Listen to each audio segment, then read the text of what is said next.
Hi. So I'm finally back with the second episode of this podcast where I just talk about anime and philosophy and pretend like I know what I'm talking about. If you've been wondering where I've been, don't do that. I take a really long time to do things on my own when it comes to research and writing/recording. So I also have like a million projects constantly going on. So this kind of took a back burner. I did a lot of research for this one, so you can expect me to be posting a mass reference list for literally every episode going forward. I will figure out how I want to do that when I finally post this. I'm thinking that I'm going to post the bibliography after the third episode, so not this one, but the one just after this. So like I said, I've been planning this for a very long time. I have pretty much, well, not all of them worked out, but most of the episodes I have a good idea of what I'm doing with them, particularly these first 3 episodes. So what you need to know about these 3 episodes, the number 1, 2, 3, is that I am pulling them all together. They are going to be tied up in a nice little bow, and then we will move on to the 4th topic, which is going to be something totally different theme. So I'm sure you're wondering about that little interlude that I did years ago about Tycho Brahe, my man, my least favorite person in history. Actually, I don't think he's my least favorite, but I don't like him very much. You can surmise why. But that little story was completely unrelated to anime, but it was also not planned, but it was actually very serendipitous of me to add it in because it turns out that it has something to do with the story I want to talk about in this episode and the next, which is called To Your Eternity. To Your Eternity. To Your Eternity. It's something. So the reason I want to talk about To Your Eternity is, of course, because of death, but it also involves another very important thing that I talked about in the first episode, which also I am going to be re-recording after this and posting. That thing was identity. We talked about identity. More specifically, I tried to illustrate how the 2 main characters of Angels of Death are foils for each other, at the same time as being much, much more than that. We saw both characters struggling with their own traumas and both of them being attracted to each other because of their similar hangups and ultimate end goals. We saw them work together to support each other and continually work to find and protect each other in their very weird way all the way up to the end. To Your Eternity deals with many of the same ideas that appear in Angels of Death in relation to identity, but addresses it in a very different way. To Your Eternity literally begins with death, which, as per excellent story writing, goes on to shape the entire rest of the story. A lot of good stories and bad stories actually do something like this. Tokyo Ghoul is a good example where it kind of throws you directly into a situation that goes south really fast, and like literally is the reason for everything that happens. I think a lot of anime do this, mainly because it's kind of like it's almost starting in the middle of the action, even though it's starting just before. But it keeps momentum, and it's one of the things that is supposed to grab you. Anyway, To Your Eternity definitely grabs you. In fact, I don't think I know another anime that has so quickly given me brain damage. It's very upsetting, and it sets the tone for the rest of the story very well, and is responsible for making the overall narrative absolutely beautiful. But what I'm actually going to do first is go into a fun little lesson about Aristotelian metaphysics. Yes, you heard right. The father of syllogism is part of today's cast. I am so sorry. I am going to be explaining Aristotle's 4 causes, how they relate to his idea of what form is, or rather his rejection of Platonic form. So I'll have to explain a little bit of Plato, but we're really not going to talk too much about Plato because I don't want that to be the focus, because he's really not, he doesn't get into what we really want. He doesn't get into the meat of what we really want. Though he is really interesting. I was considering doing a podcast where I just read every book of the Republic and just have commentary on it, but that would be something that happens like years in the future because I don't got time for that right now. That's so much work.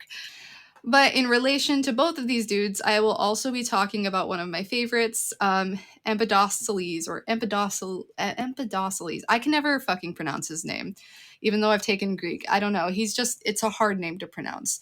Anyway, if that name sounds familiar, he is the philosopher who killed himself by jumping into a volcano because he wanted to prove that he had risen to godhood and was therefore immortal. Obviously, he wasn't. He had it. He died. He never got to beat Pythagoras. Anyway, yeah. If you heard that name and you were like, "Oh wait, that guy? Yeah, it's he. That's him. He's fucking crazy, and I love him." But he is very pertinent to what we want to be talking about. Also, as I was doing research on him, I realized I started thinking about Avatar the Airbender because Empedocles has a very specific idea about the four elements and how they basically, he believes that they are the material causes of our world, basically, that all things have fire, air, water, earth in them. And I started doing research about this because I was like, isn't Avatar like basically all like Eastern philosophy / religion? Like I started doing the research and I'm like, but this is from the Greeks. This element thing that they got going on with like fire, air, like all of that was like Heraclitus, fucking Empedocles, like all of that is Greek dudes. So I'm considering it was a new idea that I just recently had. I'm considering doing an episode on Avatar. But we'll see where that comes in. What's going to happen in this episode is that we're going to talk about all the philosophy stuff. We're going to get that set up, and then we will start to talk about To Your Eternity. And then the third episode of this podcast was supposed to be me connecting the dots between To Your Eternity and Angels of Death. I don't want to like try and shove all that into like one episode because it would be like a 2-hour thing, and we don't need to do that. Okay. Like it would probably end up being, based off how much I talk, it is probably going to be that long, and I don't want to do that. Let's make it nice and digestible by putting them into like nice little segments. Okay, so let's start with Aristotle. As anyone who took Philosophy 101 will know, Aristotle was a student of Plato, and he appeared to dedicate a good chunk of his time talking about what Plato said. Some critics have historically referred to the fact that Plato referred to Aristotle as the foal, supposedly because foals kick their mothers when they are no longer in need of their milk. And this is because Aristotle is very much not a Platonist. I never know how to pronounce that either. Here's a quote from Jonathan Barnes' A Very Short Introduction to Aristotle by Oxford University Press. Ancient critics accuse the foal of ingratitude, but the charge is absurd.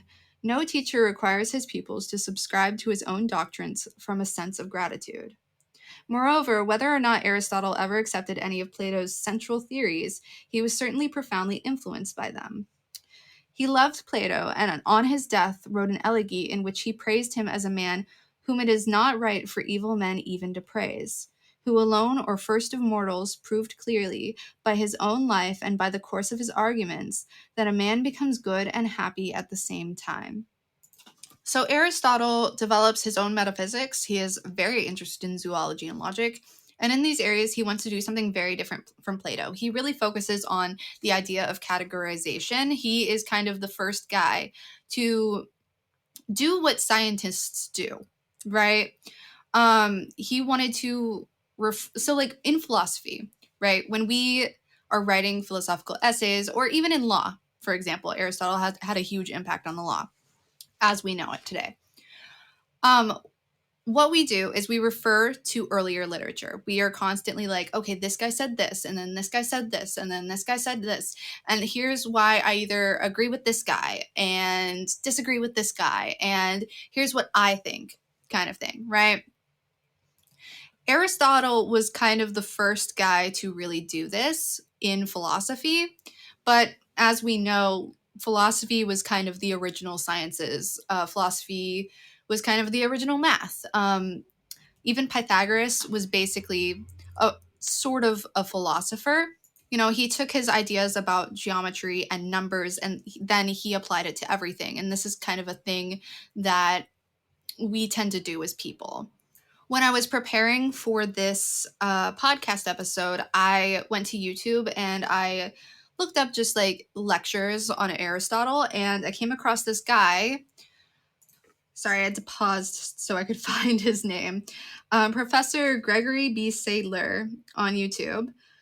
He pointed this out. He's talked about basically everything that I'm about to talk about in a more, introductory type way. So if you want to, reference that, go watch that. I will put that in the references. Okay. So that will be in the references. If you want to refer to that, I absolutely recommend watching that. Okay, so it's noted by A.K. Rogers in an article from 1936, however, that Aristotle is not concerned with Plato's ideas alone. He is interested in putting forth his own ideas about form, for example, in his Metaphysics, and perhaps took stances in correspondence to arguments that were taking place among members of the Academy. These controversies begin with Platonic form and work outwards into new territory. Plato's ideas appear alongside different arguments, so it's hard to say exactly what Aristotle meant to actually attribute to Plato himself. So what we really want to know about Plato for our purposes today is that he is primarily interested in giving us an ontology. And his ontology is couched in this idea of forms. So when we talk about a horse, a man, a guitar, for example, he believes that those things are mere reflections of an ideal version of each of those things. Forms are meant to be these perfect, eternal, and changeless concepts that exist outside time and space. And he actually gets this idea from Parmenides, who was hugely influential on him. And honestly, we would probably not have any of this if not for Parmenides. Parmenides, we don't actually have all of his writings. We have fragments, and they appear in a text called On Nature. And I took this from Parmenides of Elia Wikipedia. The single known work by Parmenides is a poem whose original title is unknown, but which is often referred to as On Nature. Only fragments of it survive. In his poem, Parmenides prescribes two views of reality. The first, the way of aletheia, which is the Greek word for truth, describes how all reality is one, change is impossible, and existence is timeless and uniform. The second view, the way of doxa, or opinion, describes the world of appearances, in which one's sensory faculties lead to conceptions which are false and deceitful. So that's basically what Plato believes. He created this idea, this theory of forms in relation, directly in conversation with Parmenides' beliefs about the world. And this particular belief of Parmenides is generally referred to as the doctrine of monism. And that's going to come up a little bit later on, because we got to talk about Parmenides when we talk about Empedocles, and Thales and Heraclitus, basically all the pre-Socratic thinkers. Included in this theory of forms are the virtues. So this includes things like beauty and goodness. The good, in fact, is ranked the highest form, i.e. the most important, by Socrates. It is also the mother source of all other forms. So the entirety of the Republic is primarily about defining the forms and explaining why things like knowledge and truth and goodness are important for society, and why we should seek rulers that embody certain characteristics. He calls these people philosopher kings, and we're not going to go into all of that, but we are going to touch on the general idea of like the importance of truth and what that has to do with Aristotle. Now I'm going to read a little bit from the Republic so that we can see how the defining process of the virtues works, and also touch on the importance of metaphor in articulating Platonic form, because it will be important to us later. Okay, so this is from book 6. It is a conversation between Socrates and Glaucon. It is where they're basically trying to define, give a definition of justice. And in doing so, they are determining what is the good. And it has a relation to truth. And we're going to see how book 6 sets us up for book 7, which is where the allegory of the cave is. That is the most well-known portion of Plato. It's where everybody's chained in a cave to look at a wall, and shadows play upon the wall. And this is how he explains the theory of forms, how there are real things outside of the cave that we can't experience. So that's where the forms are. That's where the real true universals are. And so the only way to gain real knowledge is to leave the cave. And that's what he wants to basically impress upon us. And in describing this allegory, he is showing us the importance of truth and why we can't run a good society if we don't have access. We don't have people who know how to access certain understandings about the universe. Okay, so now I am reading from book 6, starting about 506 B. What are they? He said. We both assert that there are, I said, and distinguish in speech many fair things, many good things, and so on for each kind of thing. Yes, so we do. And we also assert that there is a fair itself, a good itself, and so on for all the things that we then set down as many. Now, again, we refer them to one idea of each as though the idea were one, and we address it as that which really is. That's so.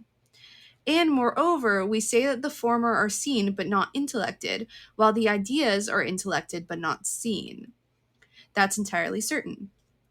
With what part of ourselves do we see the things seen? With the sight, he said. Isn't it with hearing, I said, that we hear the things heard, and with the other senses that we sense all that is sensed? Of course. Have you, I said, reflected on how lavish the craftsman of the senses was in the fabrication of the power of seeing and being seen? Not very much, he said. Well, consider it in this way. Is there a need for another class of thing, in addition to hearing and sound, in order that one hear and the other be heard, a third thing in the absence of which the one won't hear and the other won't be heard? No, he said. I suppose, I said, that there are not many other things, not to say none, that need anything of the kind, or can you tell of any? Not I, he said. Don't you notice that the power of seeing and what's seen do have such a need? How? Surely when sight is in the eyes and the man possessing them tries to make use of it, and color is present in what needs to be seen, in the absence of a third class of thing, whose nature is specifically directed to this very purpose, you know that the sight will see nothing and the colors will be unseen. What class of thing are you speaking of? He said. It's that which you call light, I said. What you say is true, he said. Then the sense of sight and the power of being seen are yoked together with a yoke that, by the measure of an idea, by no means insignificant, is more honorable than the yokes uniting other teams if light is not without honor. But of course, he said, it's far from being without honor. Which of the gods in heaven can you point to as the Lord responsible for this, whose light makes our sight see in the finest way and the seen things seen? The very one you and others would always also point to, he said, for it's plain your question refers to the sun. Is sight then naturally related to this God in the following way? How? Neither sight itself nor that in which it comes to be, what we call the eye, is the sun. Surely not. But I suppose it is the most sun-like of the organs of the senses. Yes, by far. Doesn't it get the power it has of a sort of overflow from the sun's treasury? Most certainly. And the sun isn't sight either, is it? But as its cause is seen by sight itself. That's so, he said. Well then, I said, say that the sun is the offspring of the good, I mean an offspring of the good begot in a proportion with itself. As the good is the intelligible region with respect to intelligence and what is intellected, so the sun is in the visible region with respect to sight and what is seen. How? He said. Explain it to me still further. You know, I said, that eyes, when one no longer turns them to those things over whose colors the light of day extends, but to those over which the gleams of night extend, are dimmed and appear nearly blind as though pure sight were not in them. Quite so, he said. But suppose when one turns them on, those things illuminated by the sun, they see clearly, and sight shows itself to be in these same eyes. Surely. Well then, think that the soul is also characterized in this way. When it fixes itself on that which is illumined by truth, and that which is, it intellects, knows, and appears to possess intelligence. But when it fixes itself on that which is mixed with darkness, on coming into being and passing away, it opines and is dimmed, changing opinions up and down, and seems at such times not to possess intelligence. Yes, that's the way it seems. Therefore, say that what provides the truth to the things known and gives the power to the one who knows is the idea of the good. And as the cause of the knowledge and truth, you can understand it to be a thing known. But as fair as these two are, knowledge and truth, if you believe that it is something different from them and still fairer than they, your belief will be right. As for knowledge and truth, just as in the other region it is right to hold light and sunlight, light and sight sun-like, but to believe them to be sun is not right. So too, here to hold these two to be like the good is right, but to believe that either of them is the good is not right. The condition which characterizes the good must receive still greater honor. You speak of an overwhelming beauty, he said, if it provides knowledge and truth, but is itself beyond them in beauty. You surely don't mean it is pleasure. Hush, Glaucon, I said, but consider its image still further in this way. How? I suppose you'll say the sun not only provides what is seen with the power of being seen, but also with generation, growth, and nourishment, although it itself isn't generation. Of course. Therefore say that not only being known is present in the things known as a consequence of the good, but also existence and being are in them, besides as a result of it, although the good isn't being, but is still beyond being, exceeding it in dignity and power. And Glaucon, quite ridiculously, said, Apollo, what a demonic excess. You, I said, are responsible for compelling me to tell my opinions about it. Okay, so that's what we're going to stop. I just kept reading beyond 509 A-ish because the paragraph there, because it's kind of funny, the exchange afterwards. So part of what Plato wants to do here is set us up for understanding light and sunlight as something that is innately connected to the idea of knowledge and truth. And so this is how his metaphor of the cave works. This is how he wants us to understand it, because he thinks of it quite literally. And what I mean by literally is that he believes that light is like symbolic evidence that there is something more to our universe. Another thing that needs to be taken away from this idea of truth and discussion about sight in the dialectic that they're having is that it's kind of unconnected, but I want to make note of it because I haven't really seen a lot of people talk about this, but it's important to note that when we first started talking about the philosophy of perception, when that really like started to become a thing, it's more of a modern study.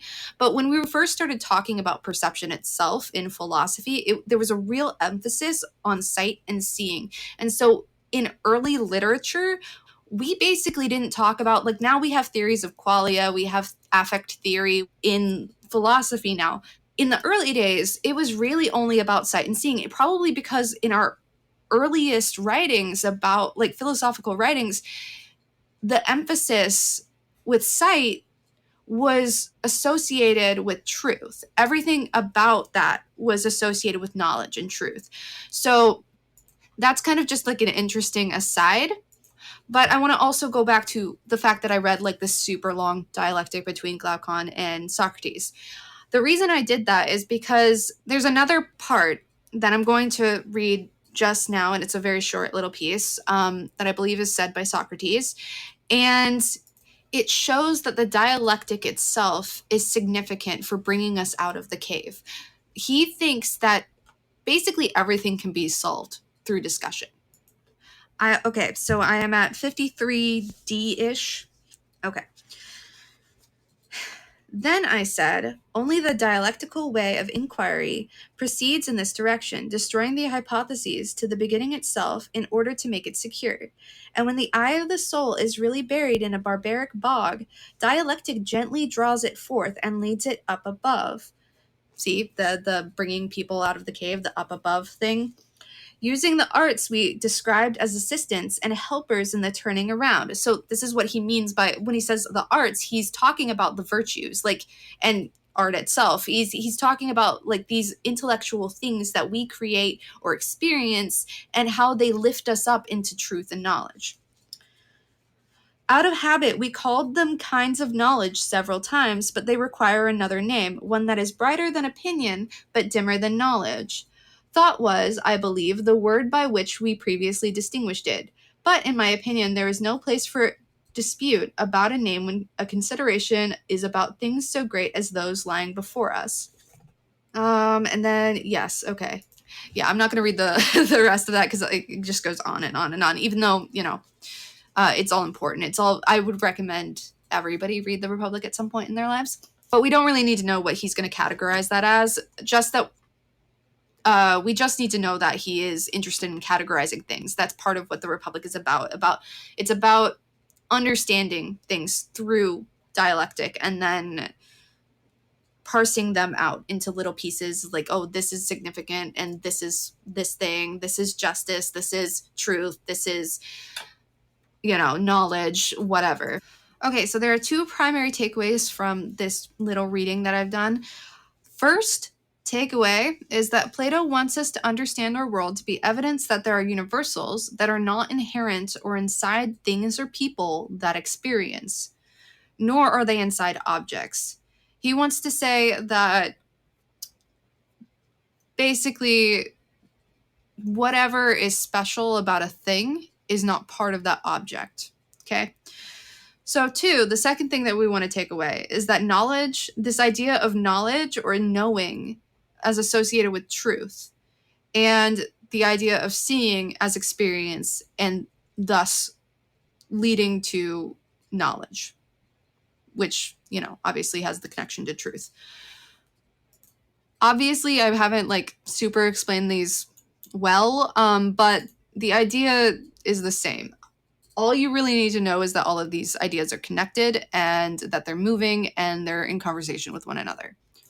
That is because in Aristotle's Four Causes, his Nicomachean Ethics, he is going to basically argue against Plato's ideas of forms, and he's also going to argue for a specific understanding of knowledge.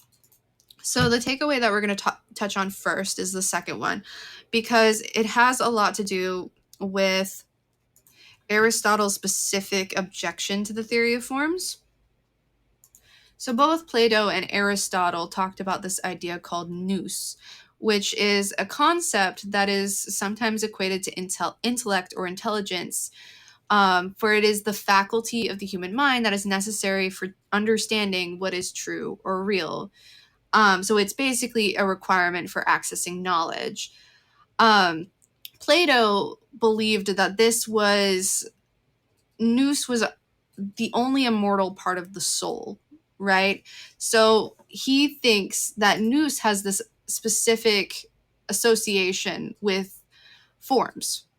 He thinks that because of the nature of the nous, it has a specific, it is what allows us to access knowledge. The difference between Aristotle and Plato is that Aristotle believes that the form is part of the thing. So he believes that, you know, take a recipe, right? You put flour, you put sugar, you put eggs, and you make something with that. That is the thing. That is what that thing is. And all of the composition is created by the mixing of those ingredients. So form as the part of the thing is called eidos. And I'm going to read from a article by Eric Frank. It is called the fundamental opposition of Plato and Aristotle. And he's going to talk about the contrast between Plato's and Aristotle's conception of nous. Against our interpretation that the transcendence of the idea is quite foreign to Aristotle, one objection may have already presented itself.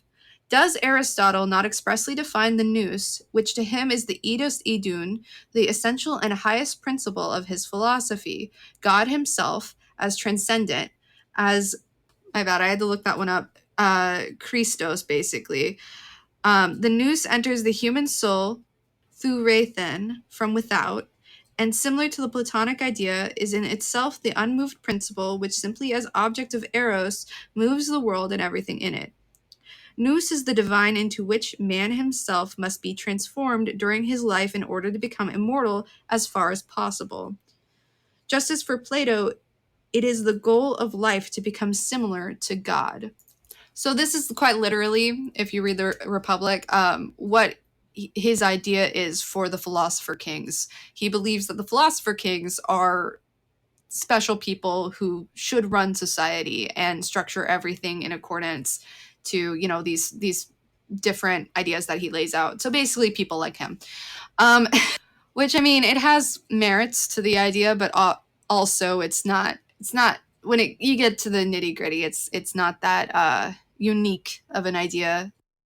Now, A.K. Rogers points out that both Aristotle and Plato use the word eidos in their writings, but that Aristotle uses it in a stricter sense, and that this may have been intentional on Plato's part insofar as he expected or didn't reject the word being used differently later on.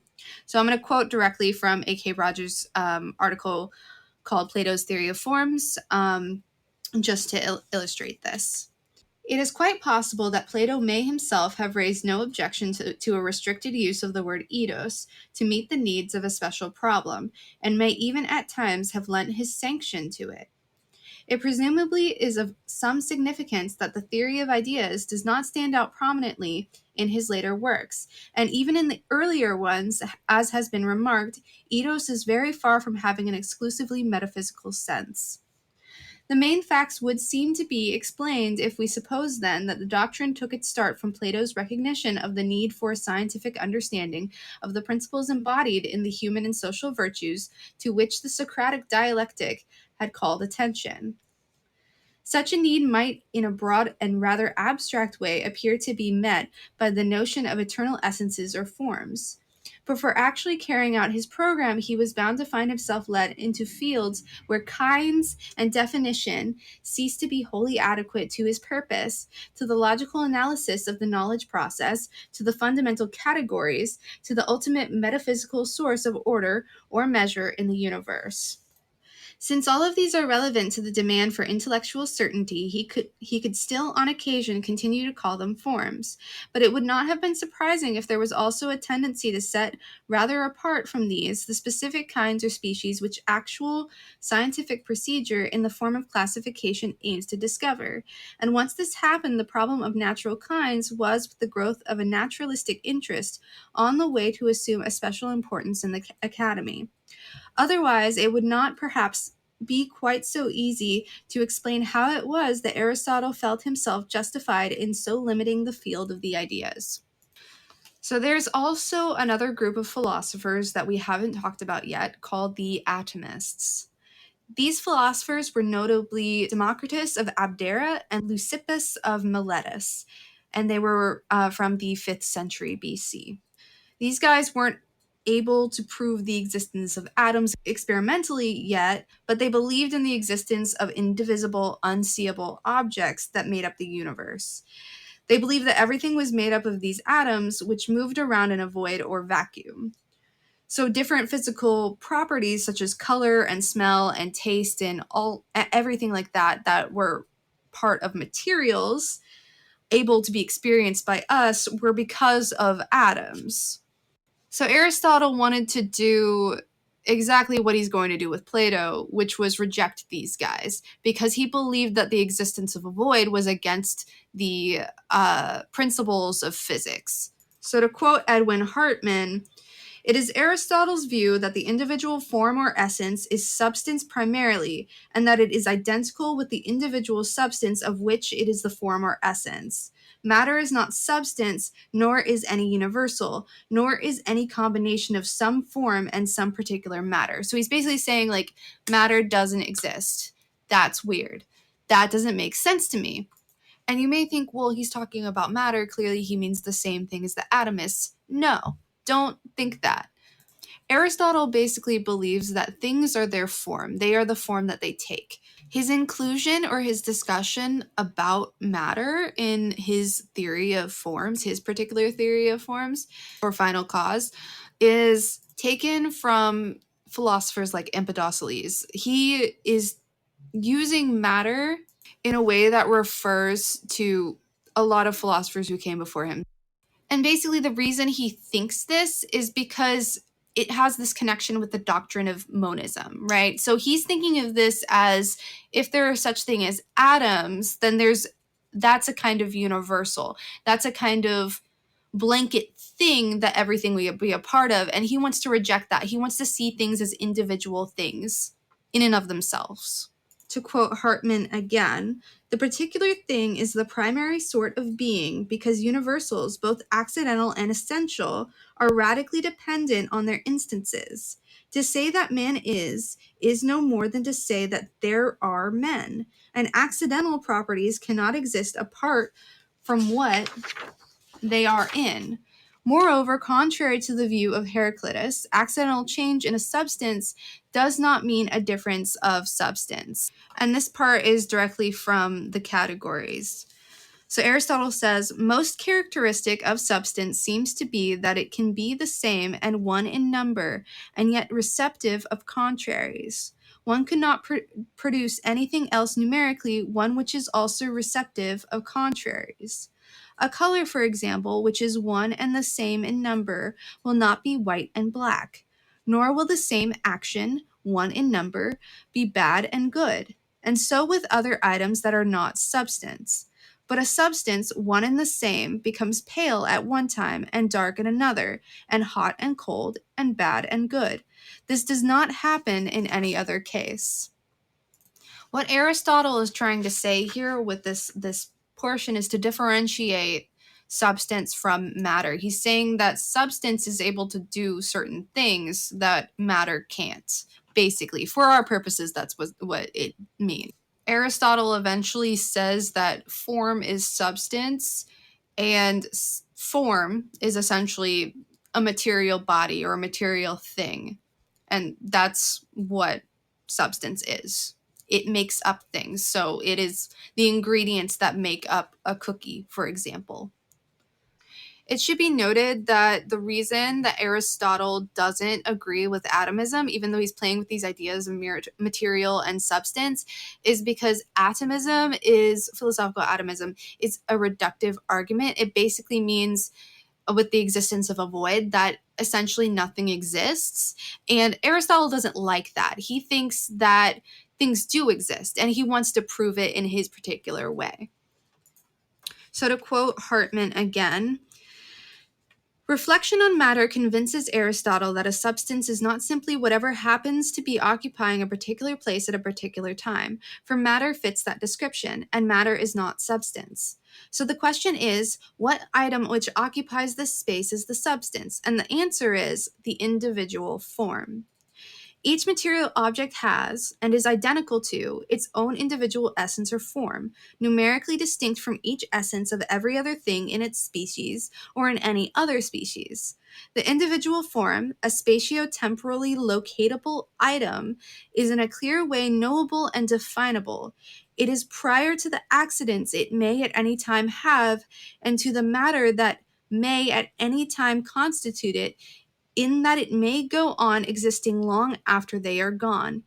It is a, quote, this. Now, we get a lot of different people in philosophy talking about substances, but the first person to ever really talk about the word substance is Aristotle. Now, I'm going to read from the Stanford Encyclopedia of Philosophy so that we can get a better sense of what substance is in Aristotle and in general. So there exists two rather different ways of characterizing the philosophical concept of substance. The first is the more generic. The philosophical term substance comes from an early Latin translation of the Greek ouisa. Ouisa is a noun derived from the verb inai, to be, and is naturally translated being.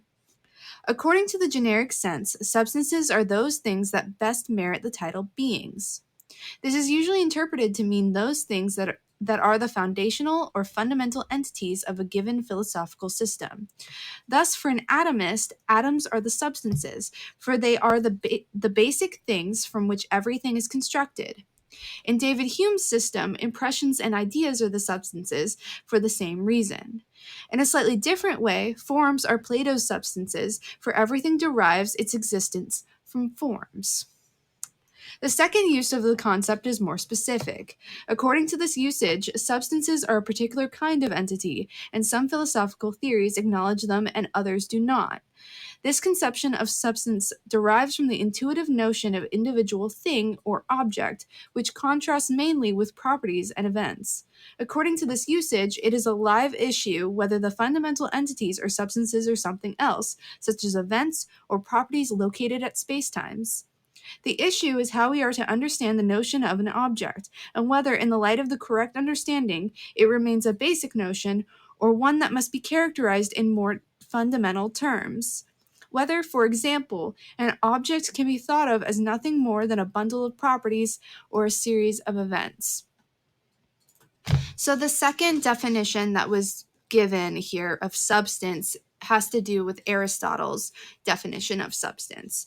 So basically, when you read the categories, he distinguishes between a primary substance and a secondary substance.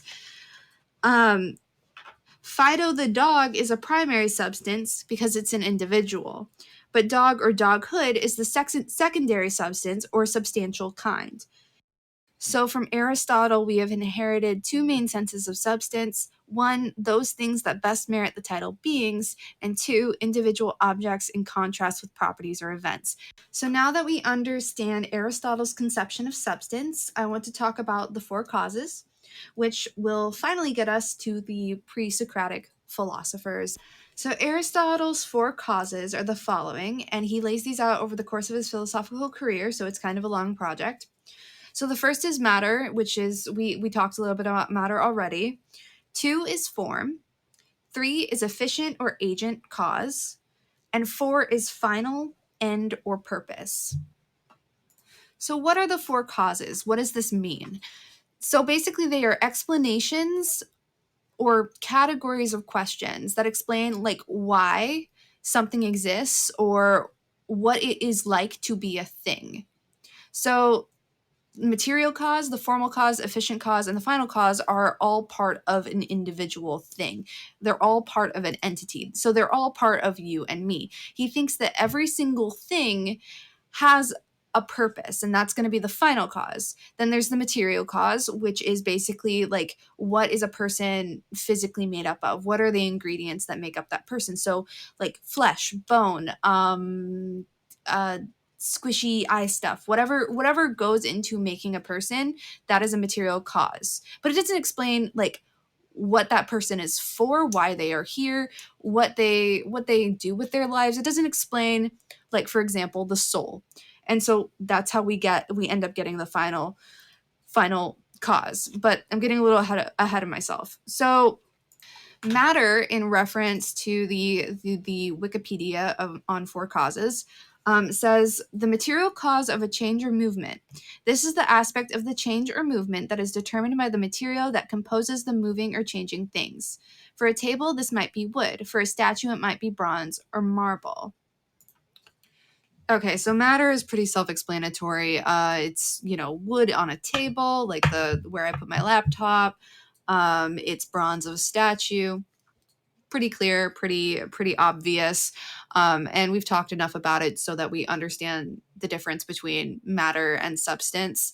Good enough for our purposes, for sure. Okay, so what does he mean by form? Form refers to the formal cause, which is basically a thing's shape. So, from the wiki, the formal cause of a change or movement. This is a change or movement caused by the arrangement, shape, or appearance of the thing changing or moving. So, like a beautiful person, that's their form, right? Aristotle says, for example, that the ratio 2 to 1 and number in general is the formal cause of the octave. So, this is kind of how we get a sense of what things are when we say, like, a guitar makes a beautiful sound, or the sound a piano makes, for example. The way that it makes that sound is partially because of its form. And then we have efficient or agent. So from the Wikipedia, the efficient or moving cause of a change or movement. This consists of things apart from the thing being changed or moved, which interact so as to be an agency of the change or movement. For example, the efficient cause of a table is a carpenter, or a person working as one, and according to Aristotle, the efficient cause of a child is a parent.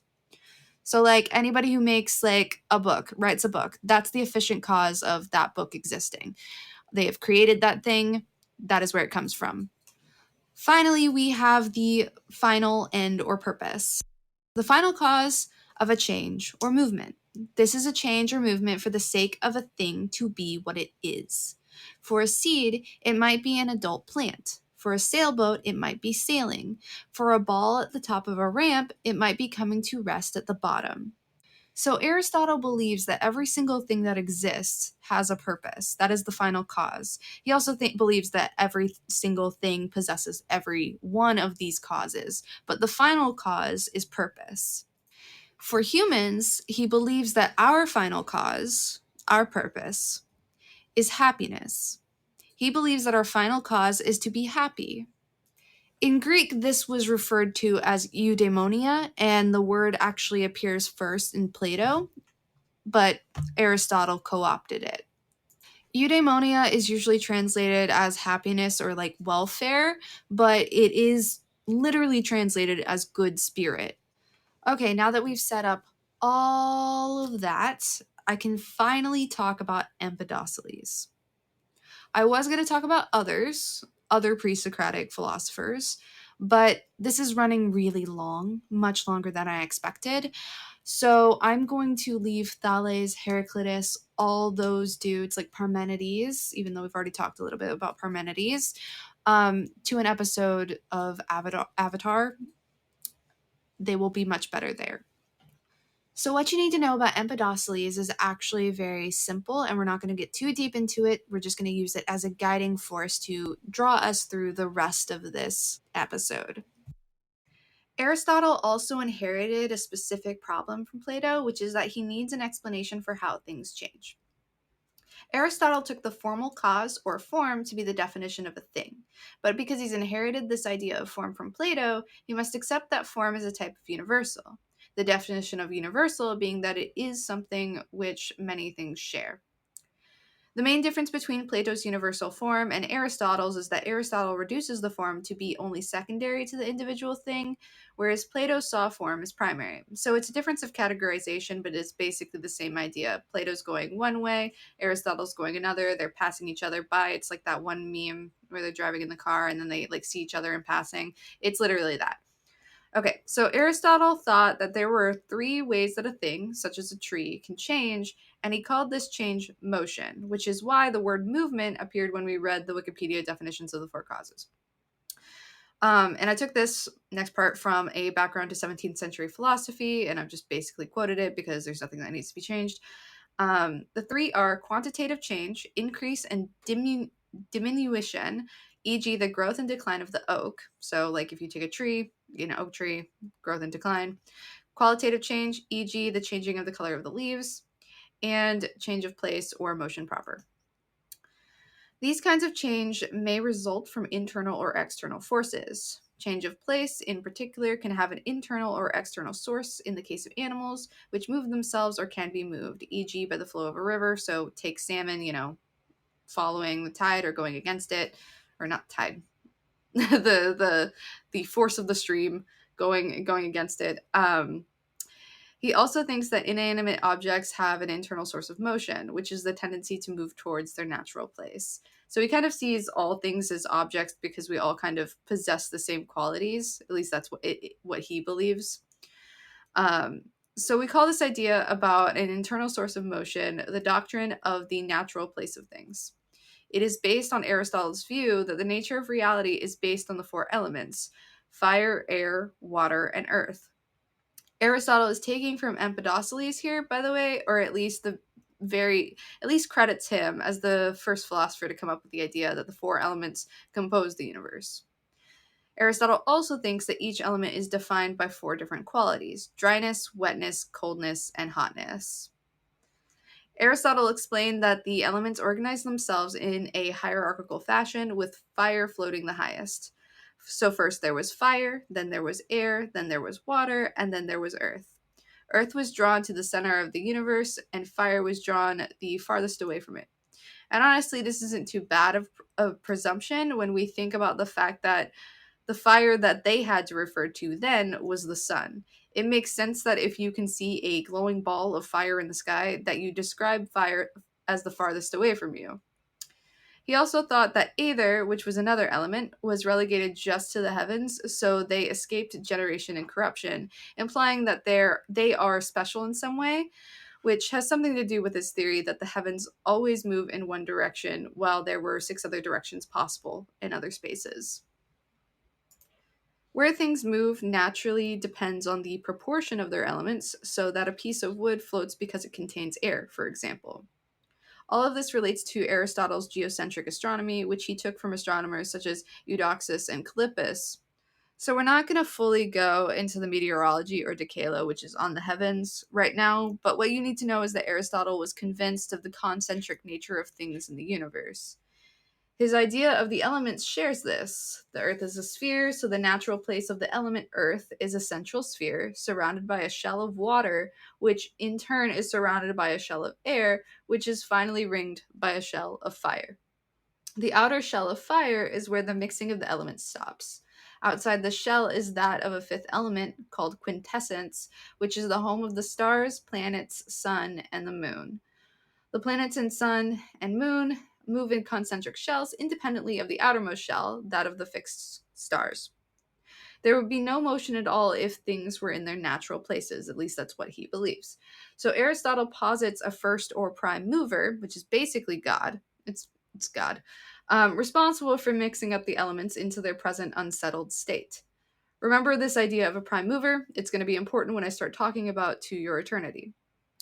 So, the motion of the first mover applies to the outermost sphere, which communicates motion by contact to all the others. Aristotle believed that all motion is passed on by contact. Remember that he doesn't agree with the atomists. He does not believe that a void exists. There is nothing to cushion this contact, it's just direct. When change is brought about by an agent, the agent can be said to be the efficient cause, quote unquote, of the change. And this is where we get back to the four causes. So you can see why explaining the elements and how movement works is important for understanding what at least one of the causes are about. I may talk a bit more about how we get to the other causes later on through his theories, but for now, this is all we need to know about him so far. So, on to Empedocles. He was born in Sicily, died in a volcano. He was the first person to posit that the universe was composed of the four elements, which he called roots.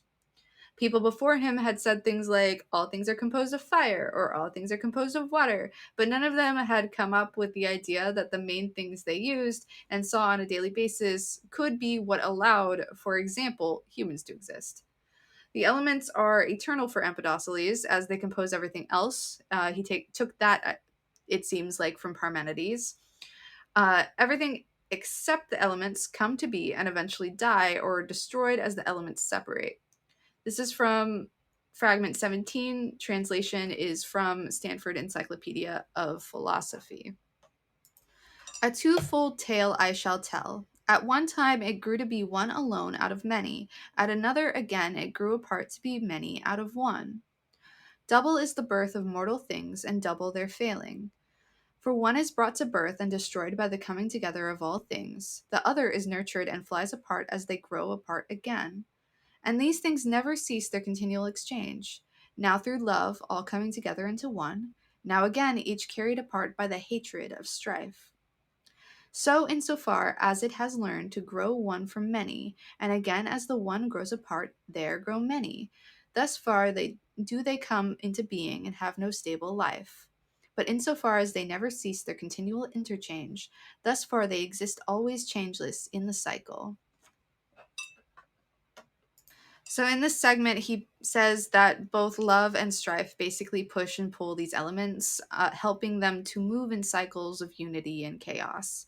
And this is the part that we want to focus on. Love and strife as opposing forces that nevertheless work together. They are both necessary for the world to function. We could go more into how he thinks this reality plays out, but really this is enough knowledge for at least this episode. So let's get into the anime. So the anime starts out with the phrase, "In the beginning, it was an orb." The anime opens with what might be considered a portrait shot of a hand holding a small pale orb against an otherwise blank and bland canvas. Basically, this is the part where we get a godlike figure who is like, I'm super bored. I'm going to create this weird orb thing, and its job is going to be to go out into the world and experience stuff, and I'm gonna watch it because I'm a pervert. I don't know. So the narrator says that this is an entity that, I quote, captures the reflections of many things and, quote, changes in response, implied to other things, to situations, to whatever is happening in the world. And we're going to see that later in the anime and how that actually works. And thus we have our main character. And I'm sure you can see why I'm applying Aristotle to this series already. Like I said, remember the prime mover. That's going to be important. And it's important from episode 1. We can see that there's already some kind of pre-existing entity that creates this thing, this orb, and then they are quite literally the cause for the development of the story. So there is multiple things happening here. We can understand that, obviously this is a narrative technique, but also for our purposes, it is an example of a prime mover character.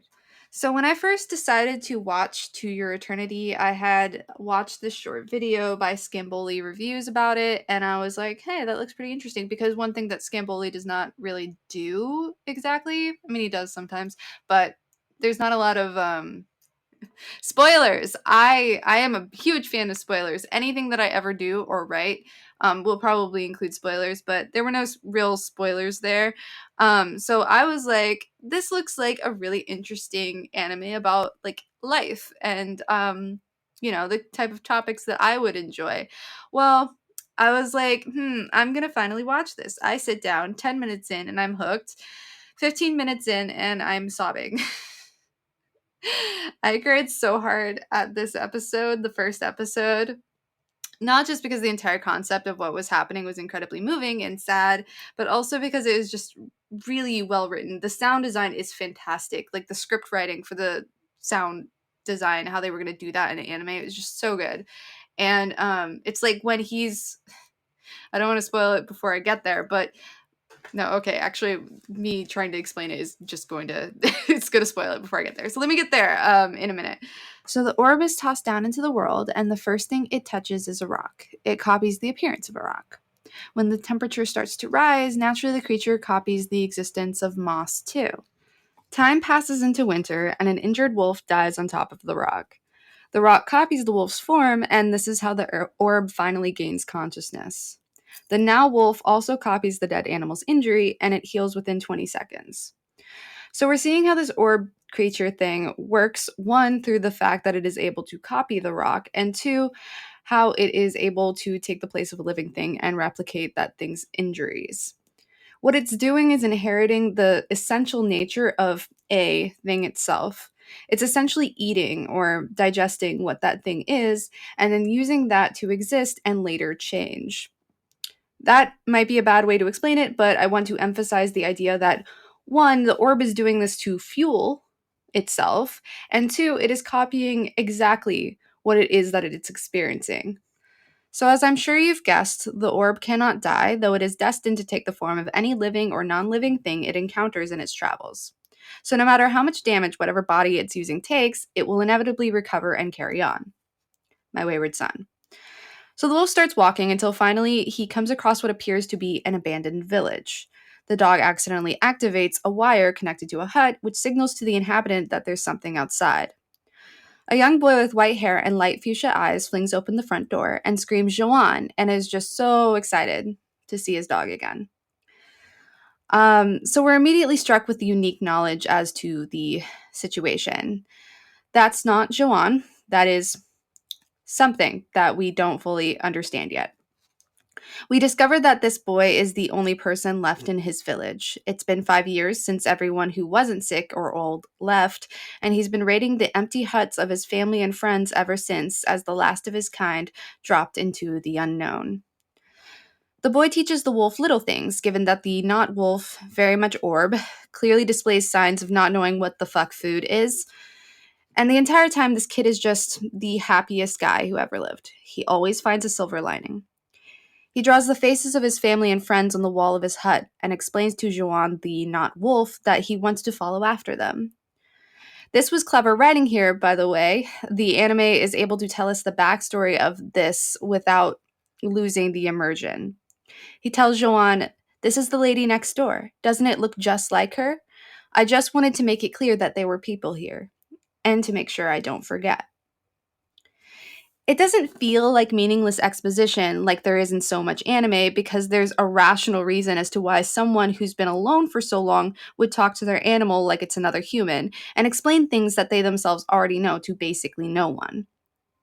The wolf dog is an object in those moments to project emotion onto, and kind of serves as a vessel for the audience to sit in, because we also have this unique knowledge. He's talking to the dog, but he's also talking to us too. He imagines what fruit might taste like, and envisions reuniting with his loved ones. As he gets Joanne and himself ready to leave the desolate village, he says that he has to do this, or he'll die. Which is horrible foreshadowing and also ironic. Sorry, I spoiled it before I got there.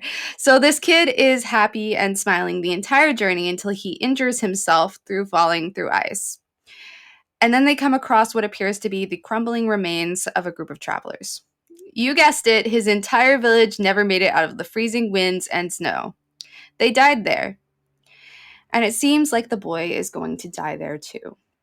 He hugs not Joanne, his only momentary solace, knowing very well what he's seen, but not being quite able to face it. He says, "Let's go home." And they do.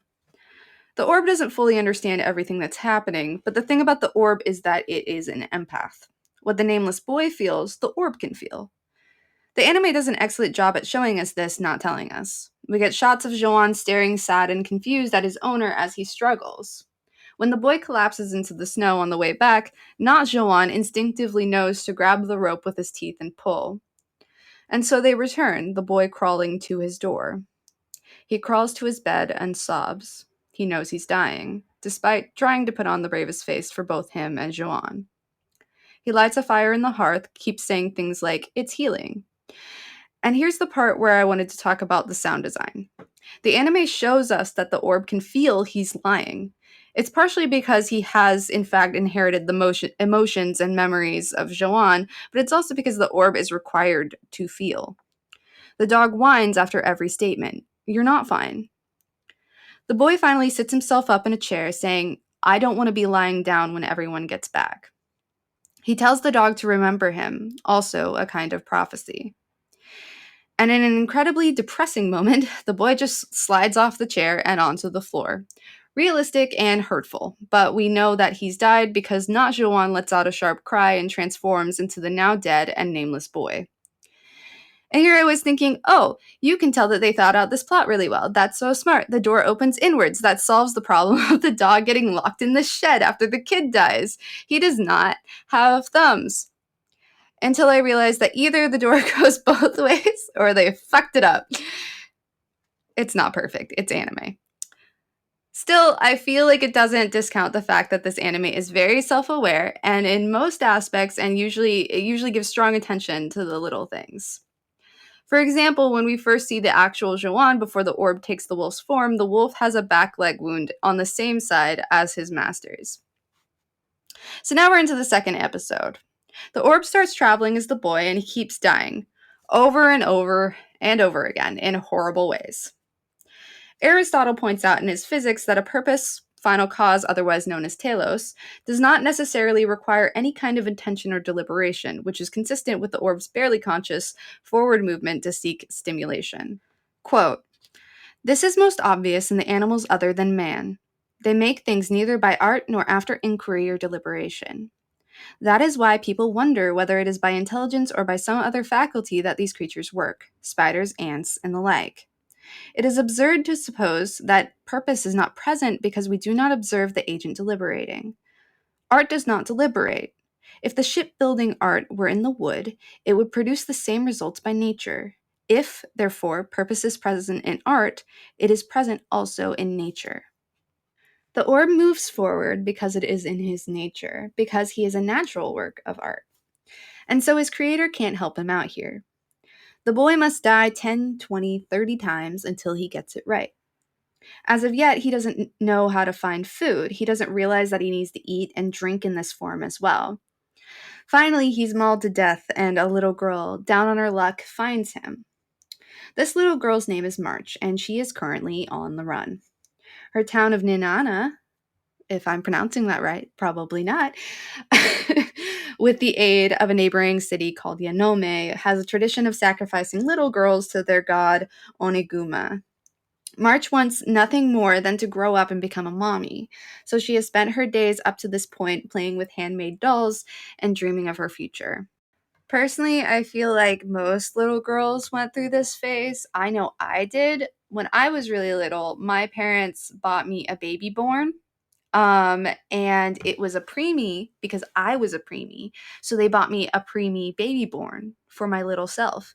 I was 2 pounds, 12 ounces. And this baby born was like, it was like the size of maybe my dad's hand. And I left it in a field in Germany. I was distraught because, I'm a little kid. I don't know. I get tired easily. So we went out on the train to like some countryside, whatever, to like a field somewhere in Germany. And I left it in this field and I'm like thinking I'm like a little baby. And I realized when we were already like all the way back home and back home in Germany because we lived in Germany for during that time frame. Um and my dad, and I was like, my baby born, my baby born. So like I relate to March. I get it, okay? She wants to be a mommy when she grows up. She's, not traumatized because she's losing her dolls. Like this is important to her. So that really defines her character. Coming across this boy is a gift for March because he neither knows how to talk nor how to look after himself, just like a baby. She names the boy Fushi, the Japanese word for immortal. Unoriginal, much like me when I named my teddy bear. Or this anime podcast.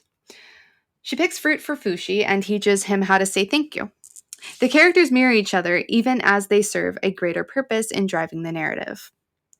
Now, if we were going to say that March has a purpose as a human being, it would be to grow up and be the mommy she always wanted. But life has other ideas for her.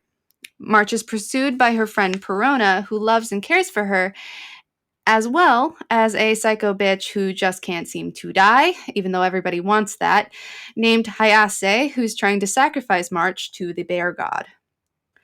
Hayase eventually captures Fushi, March, Perona, and the bear, and they are kept captive for a while in a Yanome prison.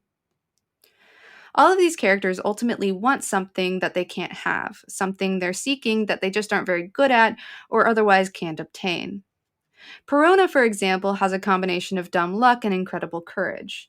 She wants to help March and give her the future she always wanted.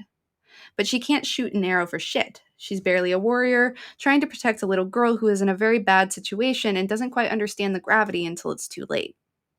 Perona ultimately fails and returns home with what's left of March. Hayase, for example, is obsessed with the power Fushi holds and is determined to either become his wife or take his power from him no matter what. When we get into the second season, we see that even her offspring are drawn to Fushi's power. And yet, what she wants is unattainable. Fushi's never going to fall in love with her because she's evil, and his power isn't something that he can give away or share. The closest to sharing he gets is when he grows up side by side with Gugu, who we will meet in a moment. And all of this is pertinent to what Aristotle believes the lot of humanity is. A human's purpose is to achieve eudaimonia, but most people never do. The nameless boy at the beginning's only wish was to see his family and friends again in a distant land. Instead, he died from infection alone in a frozen tundra. And here's another dimension. While Fushi, March, and Perona are trapped in Yonome, March is tasked with tending to the bear, Oniguma, since no one else wants to go near him. She realizes that Oniguma has arrows all over his body from people's understandable reaction to a giant bear rushing them. As March tends to the bear's wounds and talks to him, Fushi paces in wolf form behind her, muttering a new phrase he has learned. It hurts, itai, just repeatedly, until he stops, looks at the bear, and says arigato, thank you. This statement is presumably directed at March from the bear. So it's implied here that Fushi can feel everything that Oniguma feels, which we knew from the first episode was possible, and we see in what I think is a pretty powerful moment that the bear knows the difference between pain and gratitude. So the show isn't telling you a lot of the little things, it's showing it, which to me is pretty special. But the point here is that even animals, supposedly lower entities, are shown to have feelings that can teach Fushi how to be, quote unquote, in the world. Through Joan, Fushi learned in first person the relationship between an animal and a human. Through March and Oniguma, funnily enough, while adopting Joan's form, he relearns this through third person empathy. There is something to be learned from every dynamic, every individual scenario, and this is consistent with Aristotle's beliefs and teachings, I think. And I think it resonates with most people. Every situation is unique, every perspective holds something new, and so knowledge grows. So let's talk about Gugu. When we first meet Gugu, he has some pretty important questions to ask that many of us have personally thought to ourselves. Why am I me? Why wasn't I born into a wealthy family? He asks his brother these questions under the stars, pointing to a tower-like mansion in the distance. Gugu is determined to live in a house just like it, and his brother promises him that they'll make it someday. Gugu is a little boy who lives with his big brother in a tent and works in the fields for a farmer. He sells fruits and vegetables at the market after helping plow the fields and returns home to his brother every day. Gugu has a crush on a little girl. Her name is Reen, who goes to the market sometimes. She's pretty and blonde and clearly wealthy, and he thinks she's never going to notice him. One day, however, her dog goes missing and he returns the dog to her. She gives him a ring as a thank you present. Gugu is super happy and goes home to see his brother. On this particular day, unfortunately, it turns out his big brother is a massive piece of shit and decided to steal all their money and run away to gamble or something. Gugu is rightfully incredibly upset, so after a few days, he's sitting on a hill thinking about what to do. A cart on a track drives past carrying the logs of chopped down trees. And as it comes towards Gugu, he considers letting it hit him in the name of changing his fate. Suddenly, a log comes loose and falls from the cart, almost crushing Gugu in the process. He ducks away just in time, only he realizes that the log is headed downhill. Downhill towards the love interest, who happens to be picking purple flowers by a stream. It's very anime. It's very on the nose. Gugu runs to her aid, knocking her out of the way. He saves her life but disfigures himself horribly in the process. Nobody notices Gugu when they come to help the little girl up from her fall. She has no idea that she was pushed out of the way of death and that her savior is lying under a log on the rocks of the riverbank. He is found at nightfall by an old man who makes alcohol. They call him the booze man. And he is taken to the mansion that he and his brother had always talked about. Gugu's been saved and given a new life, but at a cost. The little boy can no longer show his face because he barely has one. I believe there's a metaphor in that. He wears a mask so he doesn't scare people away. Fushi comes to Gugu and the old man through Pioran, a wizened convict who departs from Yonome along with Fushi, March, and Perona shortly before March's untimely death. Perona returns March's body home to Ninana, leaving Fushi to travel alone with Pioran to Takunaha. They are attacked on their way to their new home by creatures called knockers. These creatures, apparently, are here to destroy the world. It turns out that the creator did not just produce Fushi for shits and giggles, but rather to fight against these things. Here, Fushi's creator makes an appearance and instructs Fushi that he must become more powerful or else he won't be able to defend against future attacks. But the creator explains to Fushi that it is also up to him. If he does not want to change, then he must let the world die before him. If we consider Aristotle again, this new task appears to conflict with Fushi's telos.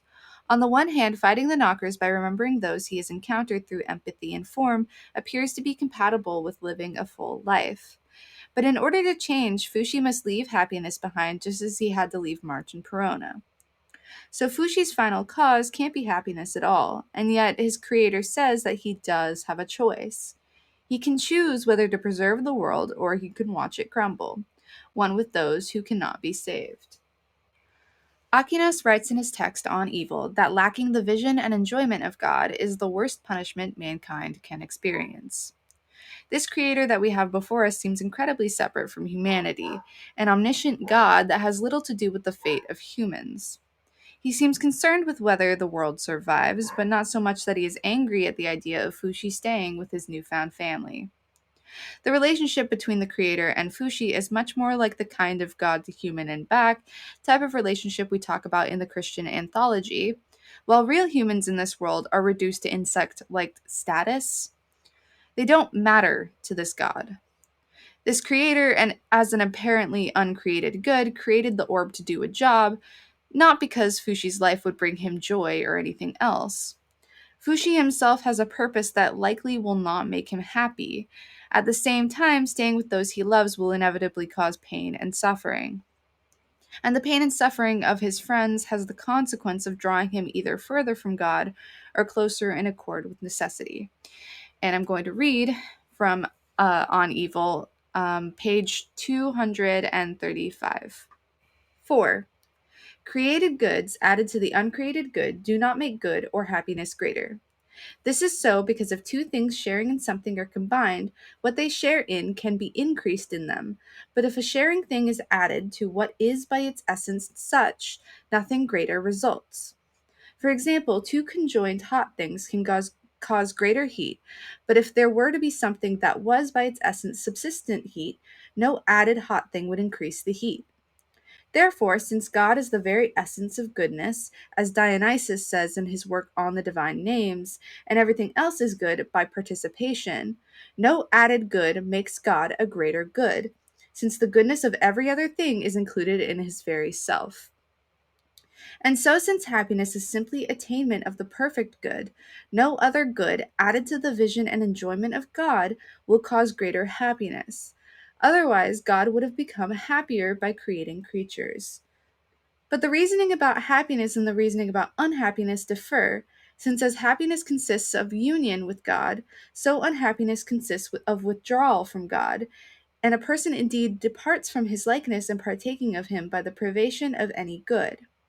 And so every privation of good causes greater unhappiness, although not every addition of good causes greater unhappiness.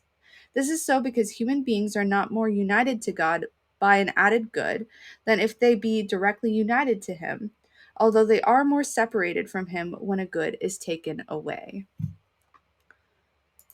So there's an aspect to this where we can consider that, Fushi losing people in his life is a form of him losing God because God is in everything.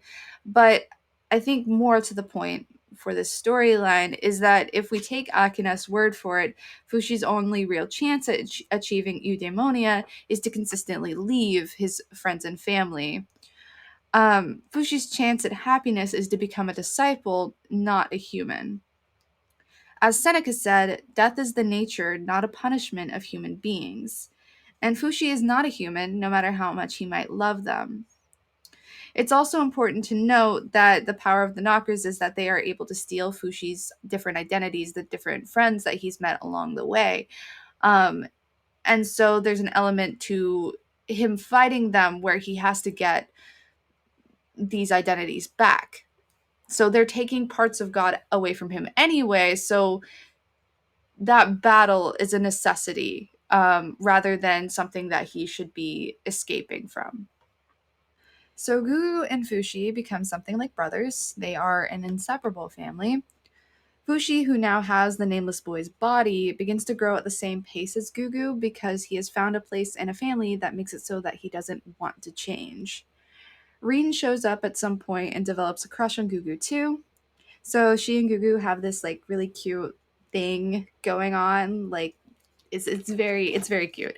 I love them. They're meant to be like 100,000%.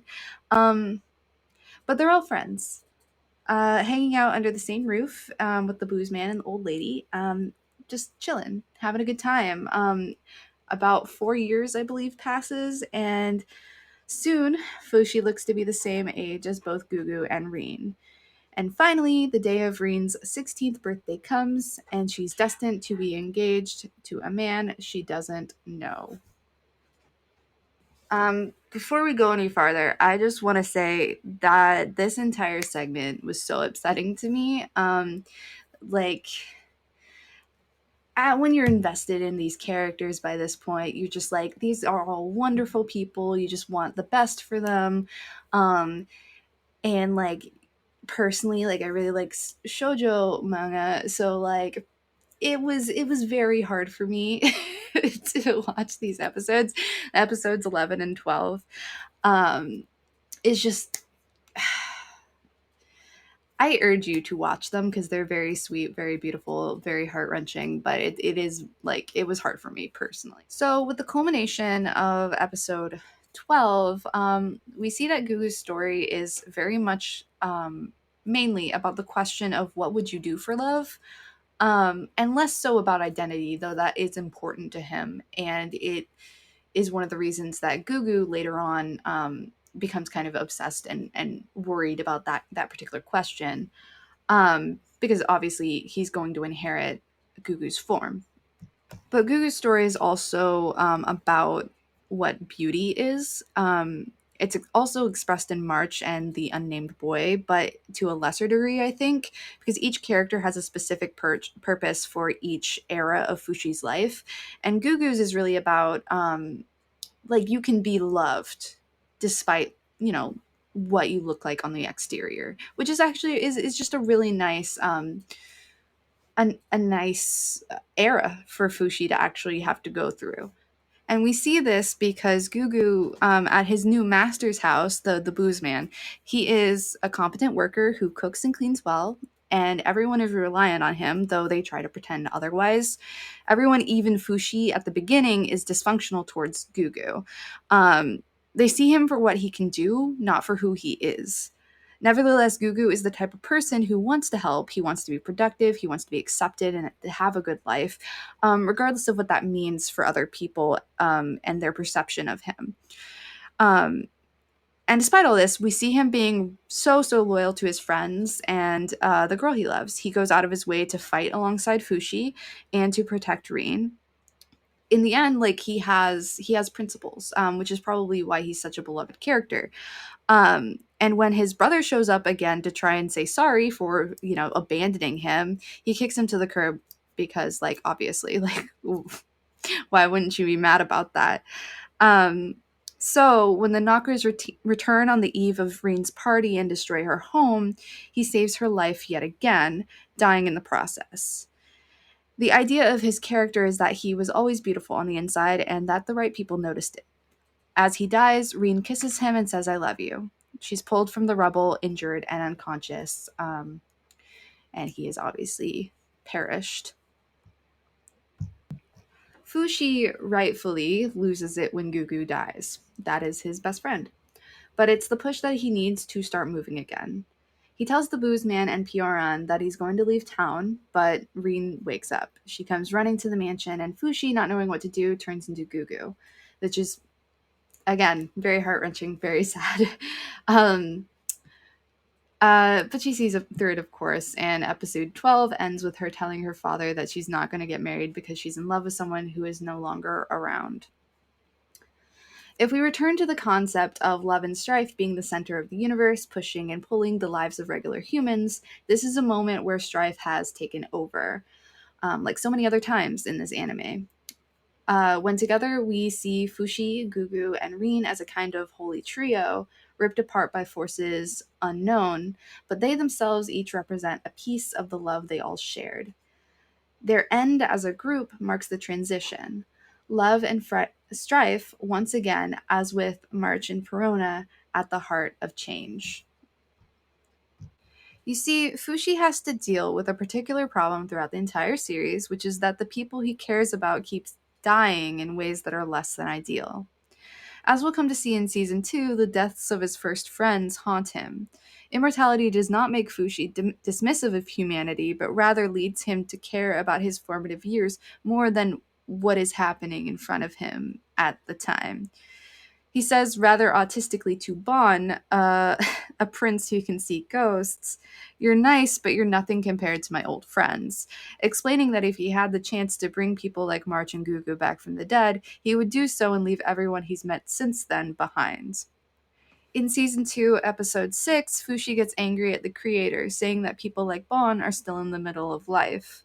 They're in the middle of doing something. People need to die feeling satisfied, even just a little, so they can leave with a smile, like Tonari did. They can't do that if their lives are taken from them. It's just misery.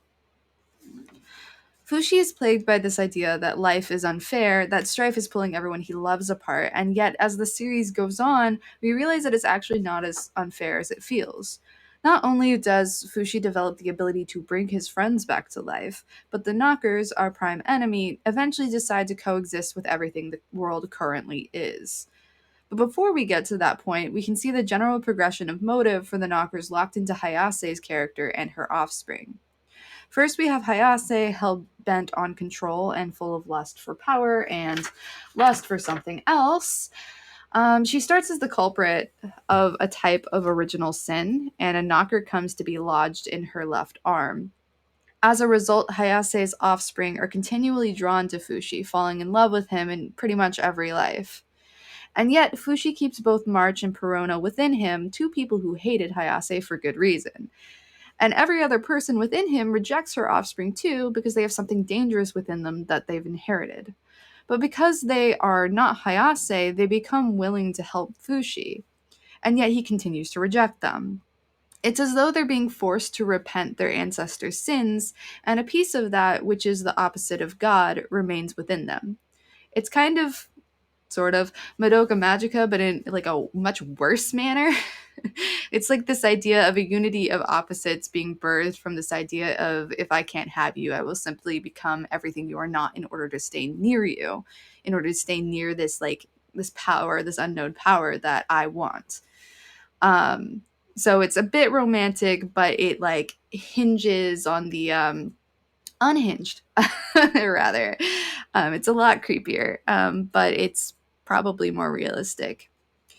Now, one thing should be said of this story is that while it keeps Fushi returning to the past quite literally, the author is not afraid to have her characters and concepts participate in genuine change. To quote Aristotle, there are always two parts to change, and change mirrors change. And I think we see this in this anime, actually. Circular motion, that is, the motion of the heavens, has been seen to be eternal, because it and the motions determined by it come into being and will exist from necessity. For if that which moves in a circle is always moving something else, the motion of the latter, too, must be circular. The sun moves in this way, and since this is so, the seasons for that reason come into being in a circle and return upon themselves. And since they come into being in this way, so again do the things governed by them. Essentially, Aristotle is saying that the existence of one thing leads to another, which leads to another, which leads to another, and he's using this to justify his belief in the concentric nature of the universe. But I think we can also take that to mean something more literary. There's a possibility of recursivity here, infinite regress, which, obviously is bad. But he does mean this to a finite point. The structure of the universe is supported by change as such. And so nothing is actually in opposition to anything else. Everything in the universe supports everything in the universe. This is what Aristotle's circular model really means for us. But the question is this: if If change supports change, and change is required to achieve a final form, then is it not telos that leads us back to the beginning? If it is humanity's lot to die at the end, unhappy or happy, then how do we know that happiness is a purpose at all? Well, again, the answer is God. If you keep getting confused at these questions and answers, you must understand that most philosophers have no better answer to anything than God was present in some way. And sometimes they don't mean like a literal God, sometimes they mean something mathematical, something innate. It's always a search for something that we don't know about, which usually boils down to some form of God. Some type of powerful entity, something that we can't see, something we don't know. Hence why I felt it pertinent to bring Aquinas into the mix. I know I didn't mention it before, but as I was reading, as I was doing my research, I thought this would be um, pretty applicable. Aquinas used other thinkers to his advantage in his texts, quoting them and either agreeing or disagreeing. Aristotle was one of these men, he considered, of course, and naturally Aquinas drew the following conclusion. As the physics says, means that do not attain their end are pointless. But nature ordains human beings for happiness as their ultimate end, and this happiness consists of the vision of God.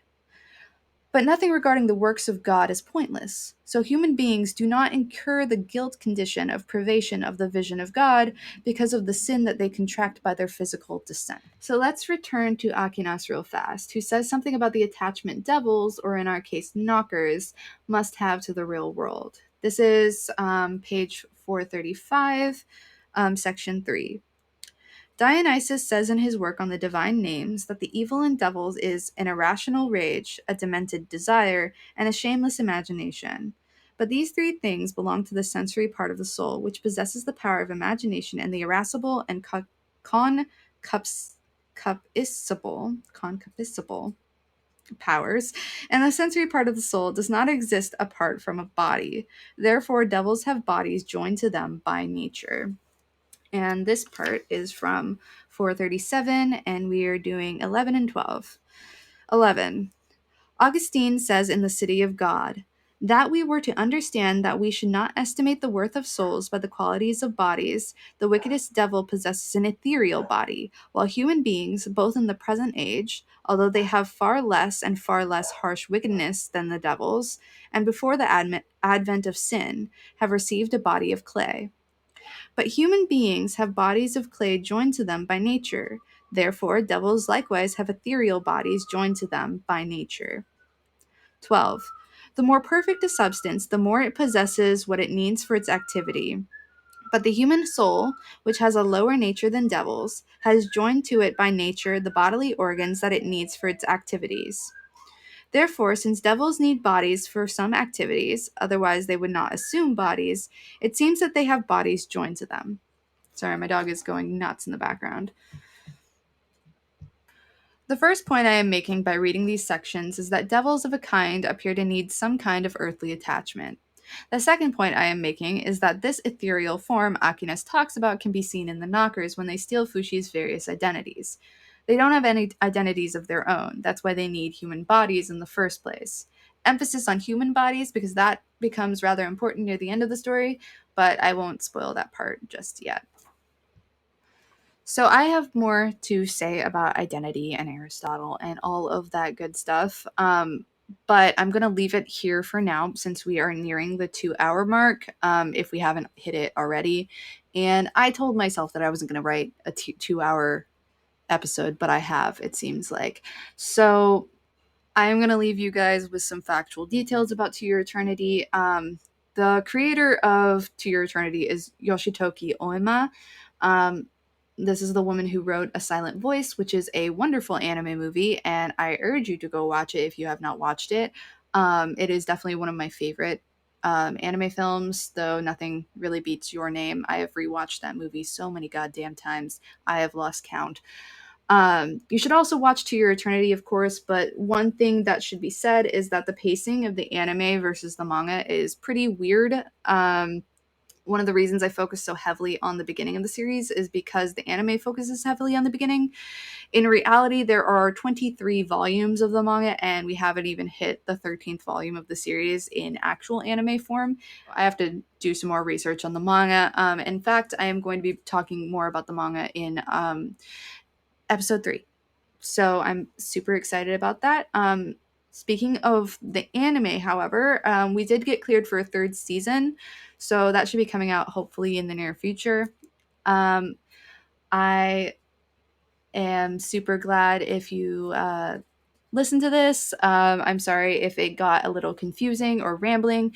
To be fair, I will never write an episode this way ever again. I wrote it as I was, going through the ideas, which was a bad idea. So ideally, the 3rd episode is going to be much more concise, clear, all of those wonderful buzzwords.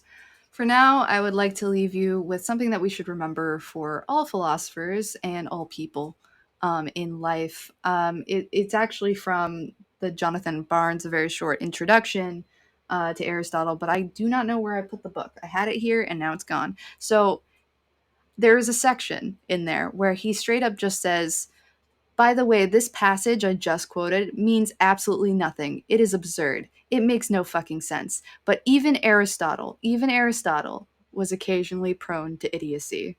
So if you ever feel too stupid, just remember that that even Aristotle has said some dumb shit.